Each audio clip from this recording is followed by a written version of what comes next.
ओम शांति।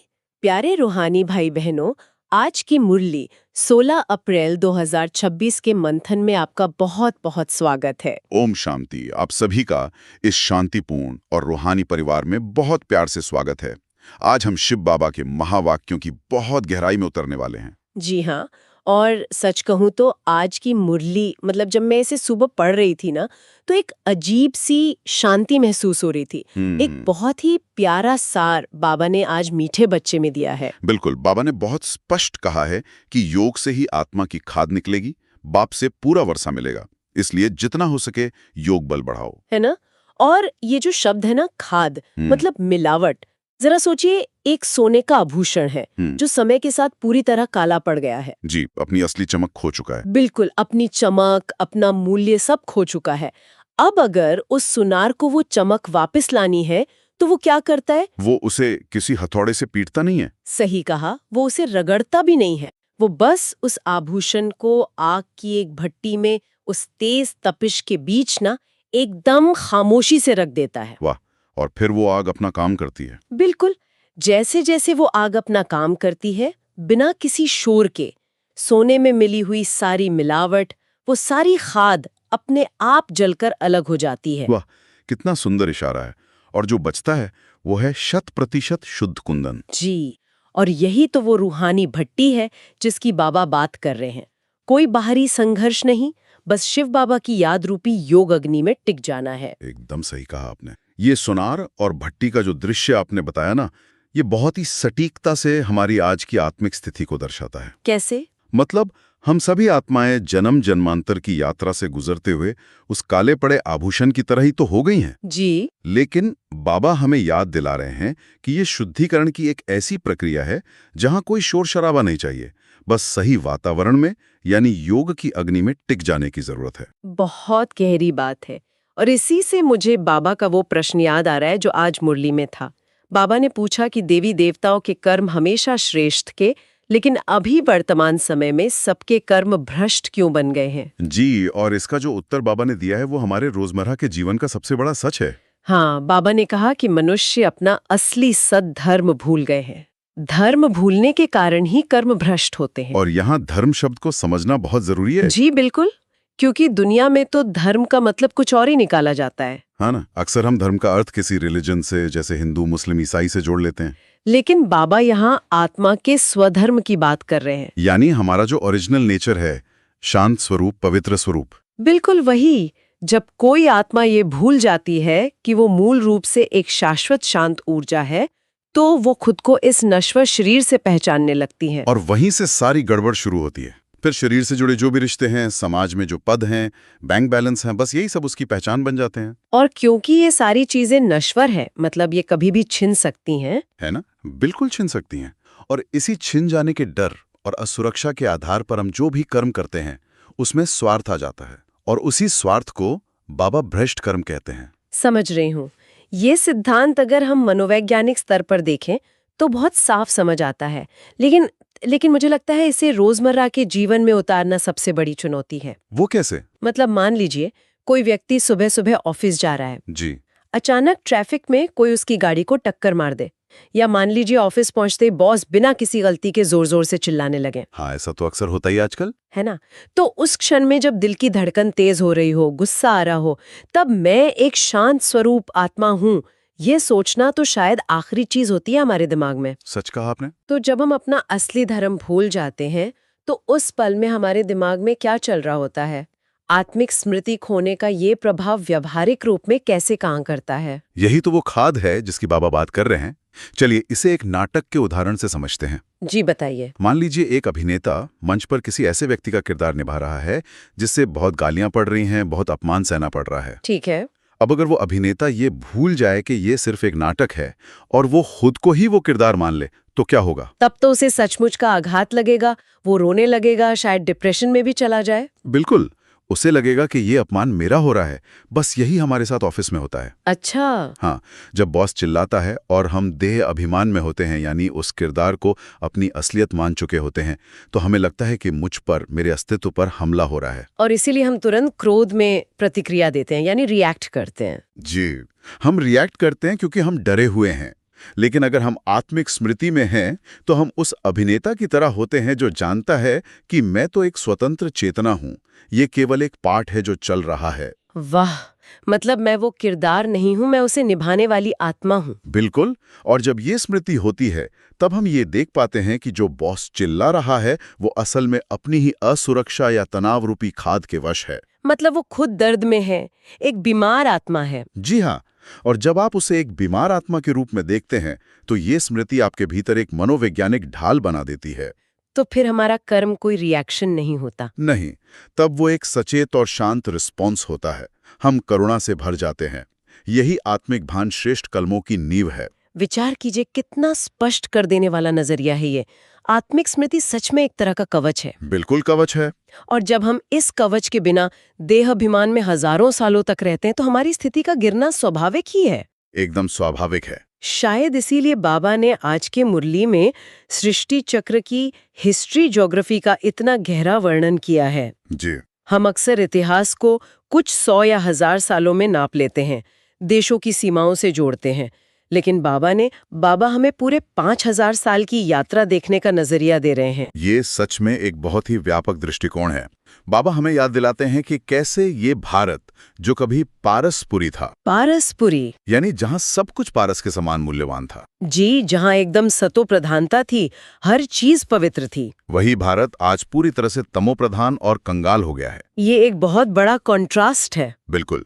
दुनिया का इतिहास केवल कुछ राजाओं की लड़ाइयों तक सीमित है, लेकिन परमपिता परमात्मा शिव बाबा हमें सुख धाम से दुख धाम तक का ये पूरा कॉन्ट्रास्ट दिखा रहे हैं, जो कोई साधारण इतिहास की किताब नहीं बता सकती। कभी नहीं बता सकती। ये दुनिया के नक्शों की बात नहीं है, ये आत्मा की 84 जन्मों की पूरी यात्रा है, जहां हम पूज्य से पुजारी बने हैं। सच में ये 84 लाख योनियों का कोई भ्रम नहीं है, बल्कि आत्मा का अपना क्रमिक इतिहास है। जी हाँ। लेकिन यहाँ ना एक और चीज मुझे बहुत गहराई से सोचने पर मजबूर करती है। क्या बात है वो? मतलब ये जो पूरा 5000 साल का विस्तृत नाटक है, हर एक जन्म की घटना, हमारे रिश्ते, हमारे कर्म, ये सब आखिर रिकॉर्ड कहाँ है? हाँ, ये बहुत ही गहरा प्रश्न है। आज बाबा बहुत स्पष्टता से कहते हैं कि आत्मा और परमात्मा दोनों ही स्टार बिंदी यानी पॉइंट ऑफ लाइट के समान है। जी, एक चमकता हुआ सितारा। तो ये बात ना विज्ञान और हमारी तर्क शक्ति की समझ से बहुत परे लगती है। हाँ, साधारण बुद्धि से समझना मुश्किल है इसे। कि इतनी सूक्ष्म न दिखाई देने वाली बिंदी में 84 जन्मों का अविनाशी पाठ कैसे नूंधा हुआ है? मतलब वो सारा रिकॉर्ड कैसे समाया हुआ है? ये कैसे संभव है? अगर हम इसे आज के आधुनिक विज्ञान के नजरिए से देखें ना, तो शायद थोड़ा आसान हो जाए समझना। अच्छा, कैसे? आप देखिए, आज इंसान ने एक छोटी सी माइक्रोचिप बना ली है। हमारे शरीर में जो एक छोटा सा डीएनए का कण होता है, उसमें हमारी पीढ़ियों का शारीरिक इतिहास छिपा होता है। बाप रे, ये तो सच है। तो सोचिए, वो परम सत्ता, वो चैतन्य ऊर्जा जो आत्मा है, जिसे परमात्मा ने रचा है, उसकी क्षमता का हम केवल अनुमान ही लगा सकते हैं। मतलब वो माइक्रोचिप तो जड़ है, लेकिन आत्मा तो एक चैतन्य रिकॉर्डर है। बिल्कुल। आत्मा एक निरंतर रिकॉर्ड करने वाली और महसूस करने वाली शक्ति है। और शिव बाबा, जो सुप्रीम आत्मा है, वे भी तो एक ज्योति बिंदु ही हैं। अच्छा, इस बात पर मुझे हमेशा एक विचार आता है। जी बताइए। अगर आत्मा और परमात्मा दोनों ही ज्योति बिंदु हैं, मतलब दोनों का स्वरूप एक जैसा ही है, तो फिर परमात्मा की महिमा इतनी अलग क्यों है? उन्हें सुप्रीम क्यों कहा जाता है? ये बहुत ही सुंदर सवाल है। इसका अंतर केवल इतना है कि शिव बाबा कभी जन्म मरण के इस चक्र में नहीं आते। मतलब वो इस 5000 साल के नाटक के मंच पर जन्म नहीं लेते। जी बिल्कुल। वे इस 84 जन्मों के नाटक से बाहर हैं, और क्योंकि वो बाहर हैं, इसीलिए वे सदा सतो प्रधान रहते हैं। उनकी ऊर्जा कभी कम नहीं होती। समझ रही हूँ। जब बाकी सारी आत्माएं जन्म लेते लेते अपने किरदार निभाते निभाते थक जाती हैं, काली पड़ जाती हैं, उसी सोने की तरह जिसमें खाद मिल गई है। बिल्कुल उसी तरह, तब केवल वही एक सत्ता बचती है जो हमें वापस शुद्ध करने के लिए उस रूहानी आग या तपिश का स्रोत बन सकती है। वाह! और उस स्रोत से ऊर्जा लेने का या उनसे वापस जुड़ने का जो तरीका बाबा बताते हैं, वो है याद की यात्रा। जी, याद की यात्रा, सबसे अहम पुरुषार्थ। बाबा कहते हैं, मामे कम याद करो, यानी सिर्फ एक मुझे याद करो। जी। लेकिन यहाँ फिर से ना एक व्यवहारिक अड़चन सामने आती है। कैसी अड़चन? बाबा ये भी कहते हैं कि चलते फिरते खाते पीते याद करो। हाँ, कर्मयोग की बात। तो क्या इसका मतलब ये है कि हम अपना रोजमर्रा का काम करते हुए बार बार मन में बस ये दोहराते रहें कि मुझे शिव बाबा को याद करना है, मुझे शिव बाबा को याद करना है? नहीं नहीं, ऐसा नहीं है। क्योंकि अगर हम आज की इस व्यस्त दुनिया में ऐसा करेंगे तो क्या ये एक और मानसिक जिम्मेदारी नहीं बन जाएगी जो हमें शाम तक और ज्यादा थका दे? बहुत सही पॉइंट उठाया आपने।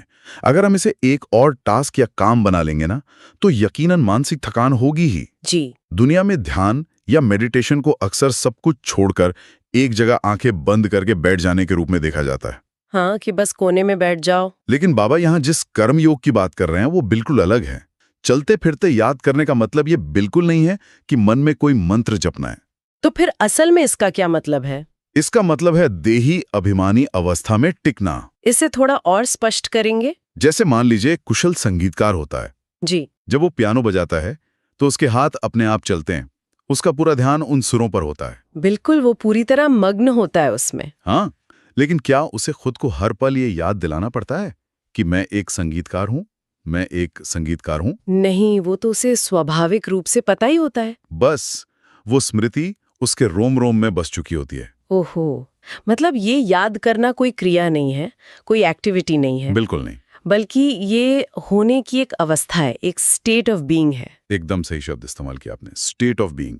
जब ये स्मृति हमारे अंदर पूरी तरह पक्की हो जाती है कि मैं एक चैतन्य आत्मा इस शरीर रूपी यंत्र को चला रही हूँ, जी। तो कर्म करते हुए भी हमारा सीधा कनेक्शन उस सुप्रीम ऊर्जा से जुड़ा रहता है। इसी निरंतर स्मृति को, इस अवेयरनेस को ही बाबा ने प्राचीन योग कहा है। और इसी योग अग्नि से वो जो पाप है, वो जो खाद है, वो भस्म होने लगती है और हम बेगर से प्रिंस बन जाते हैं। विचार कीजिए, ये बात कितनी सहज है। और ये सहजता तब और भी स्पष्ट हो जाती है जब हम बाबा के उस बहुत ही प्यारे पहलू को देखते हैं। कौन सा पहलू? आशिक और माशूक का संबंध। वाह, ये तो बहुत ही मीठा बिंदु है मुरली का। है ना? बाबा ने कहा है कि सब भक्त आशिक हैं और मैं यानी शिव बाबा माशूक हूँ। जी। दुनिया में अक्सर ईश्वर को याद करने को ना एक कर्तव्य या एक सौदे की तरह देखा जाता है। हाँ, एक डर बना रहता है लोगों में कि अगर पूजा की, याद किया तो पुण्य मिलेगा और नहीं किया तो भगवान नाराज हो जाएंगे, नर्क में भेज देंगे। और जहाँ डर या कर्तव्य होता है वहाँ सच्चा प्रेम कभी नहीं हो सकता। कभी नहीं। डर से किया गया कोई भी काम कभी निरंतर नहीं हो सकता, वो बस मजबूरी होती है। लेकिन बाबा इस रिश्ते को एक रूहानी प्यार का रूप देते हैं। जी, आशिक और माशूक का प्यार। अब देखिए ना, जब किसी व्यक्ति को किसी से बहुत गहरा प्रेम होता है तो क्या उसे उस व्यक्ति को याद करने के लिए कोई टाइम टेबल बनाना पड़ता है? बिल्कुल नहीं। क्या कोई अलार्म लगाना पड़ता है कि अब मुझे उसकी याद में बैठना है? नहीं, वो याद तो अपने आप आती है। वो तो एक स्वाभाविक खिंचाव होता है मन का। बिल्कुल। हमने ही तो आधा कल्प उस माशूक को पुकारा था कि हे पतित पावन आओ। जी। अब जब वो प्रियतम, वो माशूक हमारे सामने आ गया है जी। तो उसकी याद एक बोझ कैसे हो सकती है? सही कहा। वो याद तो एक सुरक्षा, एक गहरे सुकून का अनुभव बन जाती है।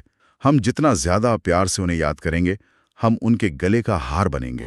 ये बहुत ही गहरा मनोवैज्ञानिक सच है।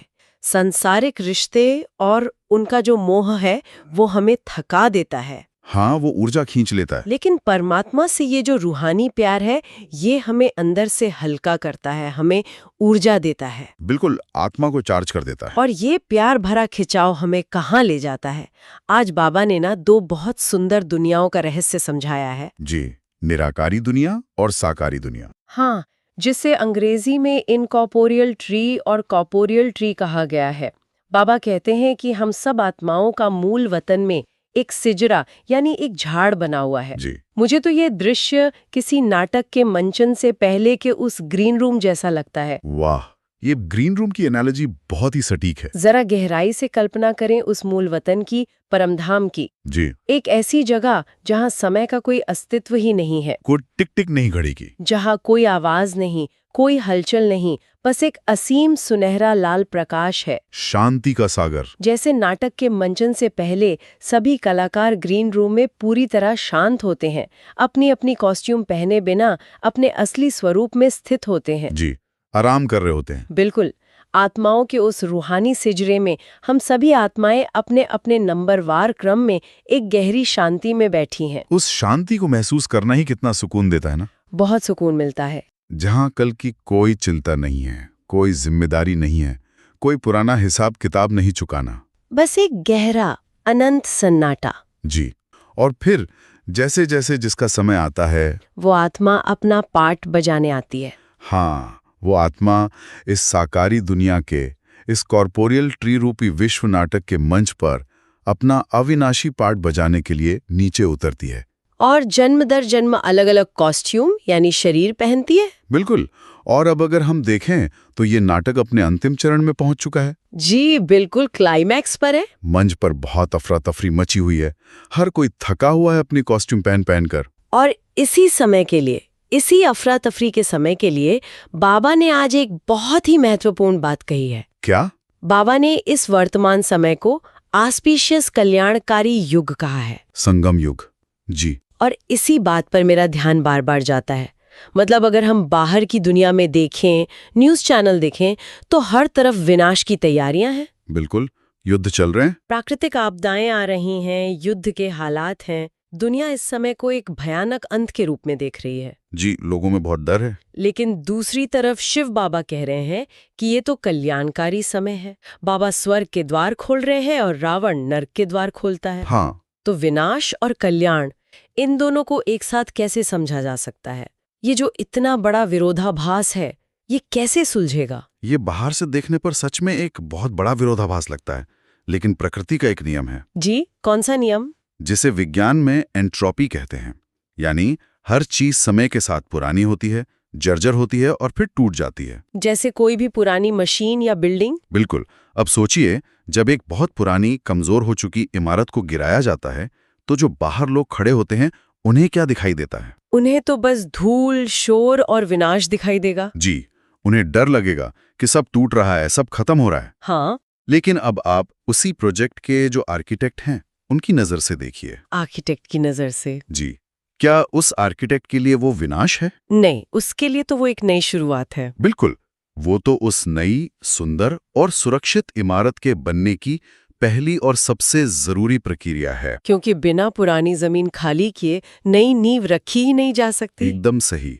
दुनिया केवल वो धूल और विनाश देख रही है, लेकिन ब्राह्मण बच्चे अपनी अंतर्दृष्टि से देख रहे हैं कि ये वो कल्याणकारी लड़ाई है जो इस पुरानी तमोप्रधान दुनिया को साफ कर रही है, ताकि स्वर्ग की स्थापना हो सके। जी हाँ। मतलब ये कोई विनाश नहीं है, बल्कि एक तरह की ग्लोबल, एक वैश्विक डीप क्लीनिंग चल रही है। बहुत सुंदर शब्द, डीप क्लीनिंग। और सबसे दिलचस्प बात पता क्या है? क्या? दुनिया की नजर हथियारों और युद्ध पर टिकी है, लेकिन जो असली बदलाव है ना, वो बहुत ही गुप्त तरीके से हो रहा है। जी, एकदम गुप्त। दुनिया जानती ही नहीं कि हम ब्राह्मण बच्चे अपने योग बल और साइलेंस की शक्ति से अपनी खोई हुई राजाई वापस ले रहे हैं। बिल्कुल। कोई शारीरिक युद्ध नहीं लड़ना हमें, कोई शोर शराबा नहीं करना, केवल शुद्ध संकल्पों की शक्ति से। जी। और इस शक्ति को अपने जीवन में कैसे उतारना है, इसे बाबा ने आज की धारणा के मुख्य सार में बहुत स्पष्टता से बताया है। जी हाँ, धारणा के लिए बाबा ने 2 मुख्य बातें कही हैं आज। जी बताइए। पहली ये कि कर्म करते हुए भी बाप की याद में रहकर विकर्माजीत बनना है। मतलब कर्म संन्यास नहीं, कर्म योग। बिल्कुल। और दूसरी बात बाबा ने कही कि देह अभिमान को छोड़कर देही अभिमानी बनना है और पुण्य आत्मा बनने का पूरा पुरुषार्थ करना है। और इसे अगर हम आज ही से, मतलब अभी से अपने व्यावहारिक जीवन में लागू करना चाहें, तो मुझे लगता है कि ट्रैफिक कंट्रोल का अभ्यास सबसे कारगर उपाय है। ट्रैफिक कंट्रोल जो हम सेंटर पर करते हैं? जी हाँ। जैसे आप सोचिए, हम किसी व्यस्त चौराहे पर जाते हैं। हाँ। वहाँ भारी ट्रैफिक होता है और लाल बत्ती होने पर हम अपनी गाड़ी रोक देते हैं। क्यों रोकते हैं? ताकि कोई दुर्घटना न हो। बिल्कुल, सेफ्टी के लिए। वैसे ही हमारे दिमाग में भी तो विचारों का एक अनियंत्रित ट्रैफिक हर वक्त चल रहा है ना। अरे वो तो सड़क के ट्रैफिक से भी ज्यादा तेज है। हाँ, तो उसे रोकना भी उतना ही जरूरी है। हर 1 घंटे में बस 60 सेकंड के लिए एक पॉज लेना। 1 मिनट का ठहराव। जी, उस 1 मिनट के लिए दुनिया की हर पहचान, मेरा काम क्या है, मेरी समस्या क्या है, मेरी उपाधि क्या है, उन सब को किनारे रख देना है। सब कुछ भूल जाना है। और बस ये महसूस करना है कि मैं यह देह नहीं हूँ, मैं एक शांत, सतु प्रधान आत्मा हूँ। वाह। ये जो छोटा सा ठहराव है ना, वो 60 सेकंड की शांति, वो हमारे अगले 59 मिनट के कर्मों को पूरी तरह से बदल सकती है। ये बहुत ही शक्तिशाली अभ्यास है। और जो इस ठहराव का, इस साइलेंस का नियमित अभ्यास करते हैं ना, उनकी बुद्धि बहुत तीक्ष्ण और स्पष्ट हो जाती है। जी। इसीलिए आज बाबा ने जो वरदान दिया है वो इसी पर आधारित है। बाबा का वरदान क्या है आज? बाबा ने कहा है, अपने बुद्धि रूपी नेत्र को क्लियर और केयरफुल रखने वाले मास्टर नॉलेजफुल पावरफुल भव। वाह, क्लियर और केयरफुल। जी, और बाबा ने इसके साथ एक ज्योतिषी का उदाहरण भी दिया है। ज्योतिषी का? कैसे? जैसे ज्योतिषी होते हैं ना, वो ग्रहों की चाल देखकर आने वाली आपदा पहले ही बता देते हैं। हाँ, वो गणना कर लेते हैं। बिल्कुल। वैसे ही बाबा कहते हैं कि आप बच्चों को भी पहले से ही परिस्थितियों का आभास हो जाना चाहिए। लेकिन ये इंट्यूशन या अंतर्ज्ञान काम कैसे करता है? क्या हम सच में भविष्य देख सकते हैं? ये कोई जादू टोना नहीं है, ये पूरी तरह से एकाग्रता और साइलेंस की शक्ति का विज्ञान है। इसे थोड़ा समझाएंगे? जरूर। सोचिए कि एक पानी का तालाब है। ठीक है। उसमें बहुत तेज लहरें उठ रही हैं, पानी एकदम अशांत है, मटमैला है। जी। तो क्या आप उसके तल में पड़ी कोई चीज देख पाएंगे? कोई पत्थर या सिक्का? बिल्कुल नहीं। पानी हिल रहा है तो कुछ साफ नहीं दिखेगा। लेकिन जब वो पानी बिल्कुल शांत होता है, कोई लहर नहीं होती, तच तो सब कुछ एकदम क्लियर दिखाई देता है, आर पार दिखता है। बस यही हमारे मन और बुद्धि का हाल है। जब हमारी बुद्धि में दूसरों की व्यर्थ बातें, पुरानी यादें या दुनिया भर का कचरा भरा होता है, यानी लहरें उठ रही होती हैं? जी, तो हमारी देखने की, समझने की शक्ति धुंधली हो जाती है। हम सही फैसला नहीं ले पाते। समझ रही हूँ। लेकिन योग के अभ्यास से, उस ट्रैफिक कंट्रोल से जब बुद्धि क्लियर होती है, शांत होती है, तो माया या कोई भी नकारात्मक परिस्थिति आने से पहले ही हमारे सूक्ष्म मन को उसका आभास हो जाता है। मतलब हमें अंदर से एक फीलिंग आ जाती है। हाँ, हमें पता चल जाता है कि अच्छा, ये परिस्थिति मुझे क्रोध दिलाने आ रही है या ये बात मुझे कमजोर करने आ रही है। और क्योंकि हमें पहले से पता चल गया तो हम पहले से अपनी आत्मिक ढाल तैयार कर लेते हैं। बिल्कुल, और इसी सावधानी से हम माया के हर पेपर में पास विद ऑनर हो सकते हैं। कितनी गहरी बात है। और इस शांति और स्पष्टता की जो नींव है वो आज के स्लोगन में छुपी है। जी, स्लोगन क्या है आज का? बाबा ने कहा है, पवित्रता ही नवीनता है और यही ज्ञान का फाउंडेशन है। पवित्रता ही नवीनता है। जी, अगर हम इसे वापस चर्चा की शुरुआत वाली उस सुनार की एनालॉजी से जोड़े ना। हाँ, वो सोने और खाद वाली बात। बिल्कुल। तो जब योग की अग्नि से आत्मा की सारी खाद निकल जाती है, जो 100% शुद्ध कुंदन बचता है, असल में वही पवित्रता है। एकदम सही। और पवित्रता का अर्थ केवल ब्रह्मचर्य नहीं है यहाँ। तो और क्या है? ये हमारे विचारों में, बोल में, दृष्टि में और कर्मों में किसी भी तरह के विकार या स्वार्थ की मिलावट का न होना है। यानी संपूर्ण शुद्धता, कोई खोट नहीं। जी, यही आत्मा की मूल गोल्डन एज स्थिति है। यही आत्मा की असली नवीनता है। और यही ज्ञान का फाउंडेशन भी है। बिल्कुल, क्योंकि अगर जीवन में ये पवित्रता का फाउंडेशन नहीं है ना, तो हम चाहे कितना भी ईश्वरीय ज्ञान सुन लें, कितनी भी मुरली पढ़ लें, वो सिर्फ एक बौद्धिक चर्चा बनकर रह जाएगा। जी, वो हमारी स्थिति को कभी बदल नहीं पाएगा, वो हमारे स्वभाव में नहीं उतरेगा। और ज्ञान को अपने आचरण में, अपने स्वभाव में बदलने की इसी गहरी कला पर आज अव्यक्त बाप दादा ने एक बहुत ही सूक्ष्म और विचारणीय इशारा भी दिया है। जी, अव्यक्त इशारे बहुत गहरे होते हैं। क्या कहा है आज बाप दादा ने? बाप दादा ने कहा है, महान बनने के लिए मधुरता और नम्रता का गुण धारण करो। आप बच्चों की चलन में मधुरता और मनसा में बेहद की वैराग्य वृत्ति हो। वाह। और सच कहूं तो ये इशारा मुझे बहुत गहराई तक सोचने पर मजबूर करता है। क्यों? इसमें ऐसा क्या खास लगा आपको? क्योंकि अक्सर जब हम ईश्वरीय मार्ग पर चलते हैं और वैराग्य या डिटैचमेंट की बात करते हैं ना, तो लोग बहुत रूखे या ड्राई हो जाते हैं। हाँ, ये तो बहुत देखा जाता है। उन्हें लगता है कि वैराग्य का मतलब है किसी से बात नहीं करना, परिवार से एकदम कट जाना या दुनिया से उदास और नीरस होकर रहना। ये एक बहुत ही आम गलतफहमी है ज्ञान मार्ग में। और सच कहूं तो यही वो जगह है जहां लोग स्पिरिचुअल ईगो यानी आध्यात्मिक अहंकार का शिकार हो जाते हैं। हाँ, उन्हें लगने लगता है कि मैं तो ज्ञानी हूँ, मैं तो तपस्वी हूँ, बाकी सब संसारी और अज्ञानी है। बिल्कुल, लेकिन आप देखिए, बाप दादा यहाँ एक बिल्कुल अलग ही संतुलन सिखा रहे हैं। कैसा संतुलन? बाबा कहते हैं कि मनसा में यानी हमारे मन और विचारों में बेहद का वैराग्य हो। मतलब अंदर से कोई लगाव ना हो? जी, किसी भी व्यक्ति, वस्तु या परिस्थिति में हमारी आसक्ति ना हो, अटैचमेंट ना हो, हम उन पर निर्भर ना हो अपनी खुशी के लिए। ठीक है। लेकिन साथ ही बाबा कहते हैं कि हमारी चलन में, हमारे हर व्यवहार में अत्यधिक मधुरता और नम्रता होनी चाहिए। लेकिन ये संतुलन काम कैसे करता है? क्योंकि वैराग्य और प्रेम ये तो अक्सर विपरीत दिशाएं लिखती हैं ना। जो वैरागी है वो प्रेमी कैसे हो सकता है? असल में जब आसक्ति नहीं होती, केवल तभी सच्चा प्रेम संभव है। ये कैसे? देखिए, जब आप किसी से कोई स्वार्थ नहीं रखते, आपको उनसे कोई उम्मीद नहीं होती, कि वो मुझे प्यार दें या सम्मान दें, जी, तो आप उन्हें वैसे ही स्वीकार करते हैं जैसे वे हैं, बिना किसी शर्त के। निस्वार्थ प्रेम। बिल्कुल।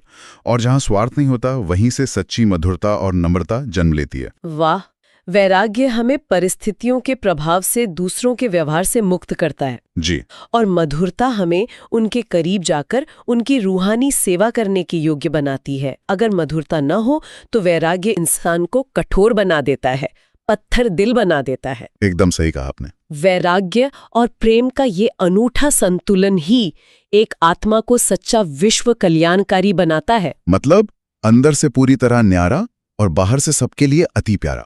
यही वो स्थिति है जो हमें महान बनाती है। और इस संतुलन को अपने भीतर गहराई से स्थापित करने के लिए आइए हम सभी एक पल के लिए रुकते हैं, जी, अपनी दौड़ती हुई बुद्धि को थामते हैं और आज की इस पूरी चर्चा से निकले हुए स्वमान का अभ्यास करते हैं। बहुत जरूरी है यह। जहां भी आप बैठे हैं, शरीर को बिल्कुल ढीला छोड़ दें मन को शिव बाबा की याद में एकाग्र करें और मेरे साथ इन संकल्पों को अपनी गहराई में उतरने दें। जी। मैं सतु प्रधान पवित्र आत्मा हूँ। मैं मास्टर नॉलेजफुल और पावरफुल आत्मा हूँ। मैं विश्व कल्याणकारी और महादानी आत्मा हूँ। इन स्वमानों में टिकना, ये अनुभव ऐसा है जैसे हम सचमुच उस ग्रीन रूम में वापस पहुंच गए हों जहां कोई शोर नहीं है। बिल्कुल, बाबा का ये ईश्वरीय ज्ञान कोई महज सूचनाएं नहीं है जिन्हें सुनकर हम भूल जाएं। जी, ये स्वयं को याद दिलाने की, अपनी उस खोई हुई चमक को फिर से पाने की एक रूहानी भट्टी है। सारा दिन इन महावाक्यों को अपने भीतर गूंजने देना चाहिए। बिल्कुल। और इसी गहरी शांति के साथ हम आज के इस रूहानी मंथन को विराम देते हैं। जी, जाने से पहले हम सभी के लिए गहरा विचार। हमने उस मूल वतन, उस ग्रीन रूम की बात की जहां आत्मा संपूर्ण, शांत, मुक्त और अपने सबसे शुद्ध स्वरूप में होती है। हाँ, जरा सोचिए, अगर वो शांति का ग्रीन रूम, वो परम धाम हमारे ही भीतर हमारी आत्मिक स्मृति के रूप में हमेशा मौजूद है। जी, तो आज के इस व्यस्त और शोर शराबे वाले दिन में अपने सबसे मुश्किल पलों के बीच हमें उस ग्रीन रूम में कदम रखने से कौन सी चीज रोक रही है? बहुत गहरा सवाल है ये। इस सवाल को अपने साथ रखें, अपने भीतर मौजूद उस असीम शांति को महसूस करें। जी, ये हम सभी के लिए एक गहरा संदेश है कि हमारे भीतर की शांति ही बाहर की दुनिया को बदल सकती है। बिल्कुल। अगर आज की मुरली से आपको कोई विशेष प्रेरणा या स्वमान का अनुभव मिला हो तो उसे अपने जीवन में धारण करें और दूसरों को भी प्रेरित करें। जी, अपने विचार या अनुभव कमेंट में साझा करें ताकि अन्य आत्माओं को भी शक्ति मिले। याद रखें, हर शुभ संकल्प ही विश्व कल्याण की सेवा है। ओम शांति। ओम शांति।